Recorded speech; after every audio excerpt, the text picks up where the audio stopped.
Hello everyone, this is Sarita Negi. Welcome to my channel, The Pharma Buzz. Now let us discuss with a new topic that is pre-formulation studies. आज हम बात करेंगे कि pre-formulation studies क्या होती हैं, इसे हम क्यों करते हैं, इनका मेन ऑब्जेक्टिव क्या है और इसको करने से क्या आउटकम्स, क्या रिजल्ट आते हैं. ठीक है, तो प्री-फॉर्मुलेशन स्टार्ट करते हैं. प्री-फॉर्मुलेशन स्टडीज ऐसे स्टडीज होती हैं जो जनरली जब कोई फॉर्मुलेशन तैयार होता है तो उस फॉर्मुलेशन को तैयार होने से पहले जितनी भी स्टडीज की जाती हैं that will known as the pre formulation studies. ठीक है, प्री फॉर्मुलेशन दो चीजों से बना है, प्री और फॉर्मुलेशन. प्री मतलब पहले और फॉर्मुलेशन मींस बनाना.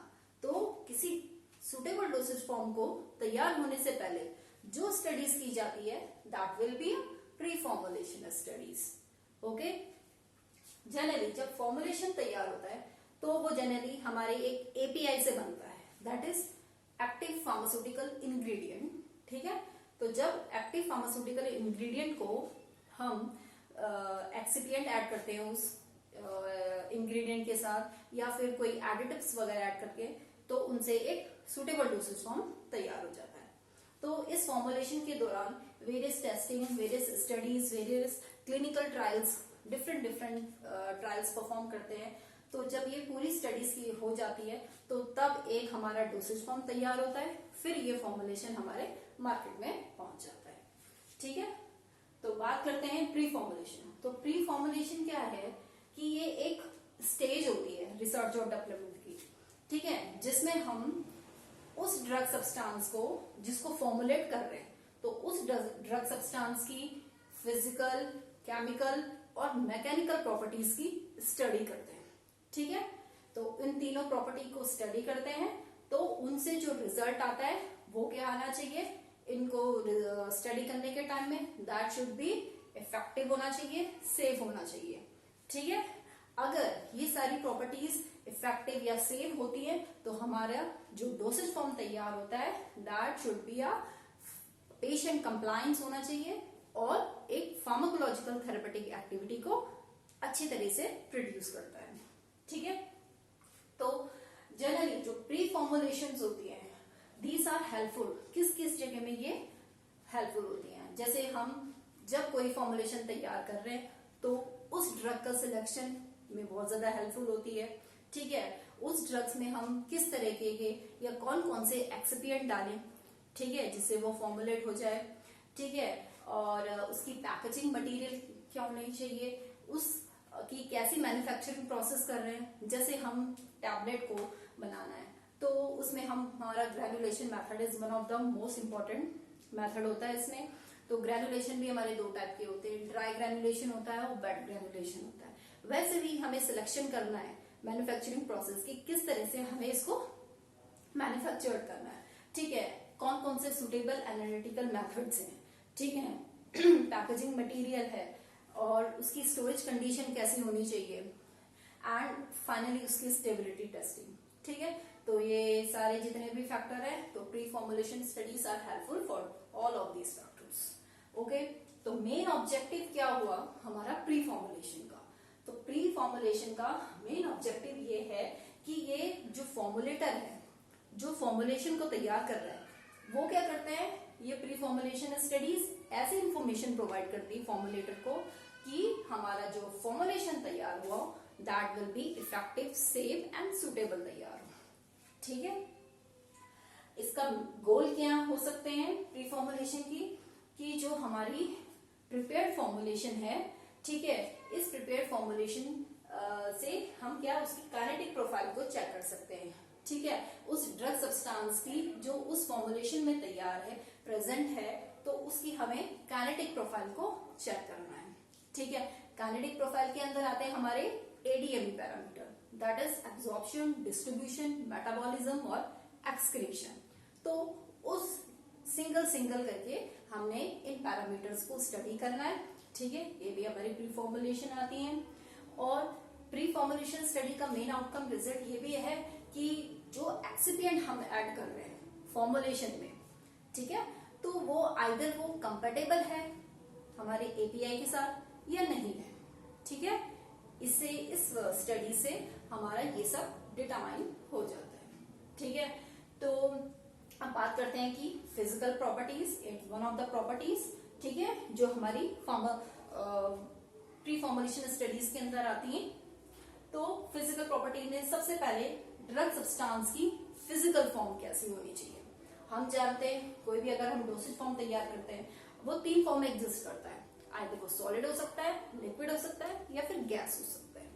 ठीक है, लेकिन इंटरनल स्ट्रक्चर के बेसिस में, मींस बाहर से तो एक आउटर अपीयरेंस है कि ये सॉलिड है, ये लिक्विड है या फिर ये गैस है, मॉर्फोलॉजिकली तो हम उसे बता सकते हैं, लेकिन उस फॉर्मुलेशन में जो हमारा एपीआई, जो ड्रग सब्सटेंस प्रेजेंट है, उसकी इंटरनली स्ट्रक्चर को देखते हुए तो हम फिजिकल जो उस ड्रग सब्सटेंस की कितनी फॉर्म्स होती हैं, 3 डिफरेंट फॉर्म्स को पढ़ेंगे उसके अंदर, that is amorphous form, crystalline form और लिक्विड क्रिस्टलाइन स्टेट आती है।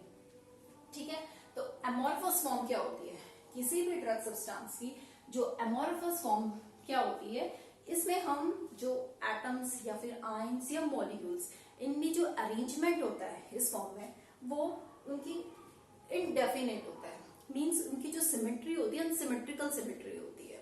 ठीक है, इसमें किसी भी पैटर्न में एटम्स एंड मॉलिक्यूल्स अरेंज हो जाएंगे। ये नॉन रिजिड होते हैं। नॉन रिजिड का मतलब अगर हम इन ड्रग सब्सटेंस के ऊपर, ठीक है, अगर प्रेशर अप्लाई कर दिया जाए तो वो अपनी पोजीशन को चेंज कर देते हैं। जैसे फॉर एग्जांपल रबर हमारा एमॉर्फस फॉर्म आती है, तो रबर में जब हम उसको स्ट्रेच करते हैं तो उसकी इलास्टिसिटी लूज हो जाती है। ठीक है, वही एक फैक्टर है कि ये नॉन फ्लेक्सिबल है, एक सॉलिड फॉर्म नहीं है। ठीक है, तो इसकी जो एमॉर्फस की जो मेल्टिंग पॉइंट और बॉइलिंग पॉइंट आती है, that should be in a wide range. ठीक है, मींस अगर एक पर्टिकुलर टेम्परेचर दिया हमने, मींस 90 डिग्री सेल्सियस लिया एक ड्रग सब्सटेंस का, कि वो 90 डिग्री सेल्सियस में मेल्टिंग पॉइंट उसका है, मींस ये मेल्ट हो जाता है। ठीक है, तो हमने क्या करना है, तो एमॉर्फस फॉर्म क्या करती है, उस मेल्टिंग पॉइंट और बॉइलिंग पॉइंट का रेंज इतना बढ़ा देती है, आइदर वो 95 में या फिर 85 में मेल्ट हो जाती है। मींस इनका कोई पर्टिकुलर वो नहीं है कि इसी पर्टिकुलर टेम्परेचर में ये मेल्ट होगी या फिर बॉयल होगी। ठीक है, अब है इसका जो थर्मोडायनेमिक नेचर है, ठीक है, वो भी बहुत हाई होता है। थर्मोडायनेमिक नेचर की वजह से इस फॉर्म की जो सोलिबिलिटी होती है बहुत ज्यादा होती है।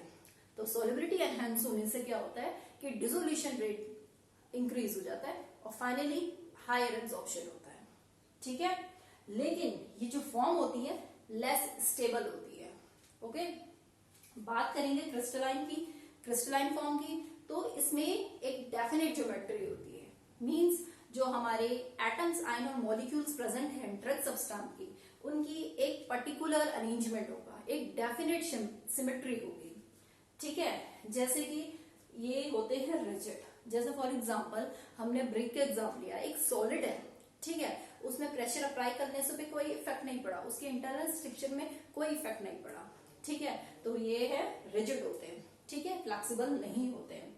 इनका मेल्टिंग पॉइंट शार्प रहता है, बॉइलिंग पॉइंट और मेल्टिंग पॉइंट दोनों शार्प रहते हैं। मींस अगर ये 90 डिग्री पे मेल्ट हो रहे हैं तो थोड़ा बहुत इसका वेरिएशन आता है, मींस 89 पे भी हो सकता है या फिर 91 में, वाइड रेंज तक नहीं होता जैसे कि एमॉर्फस में देखने को मिलता है।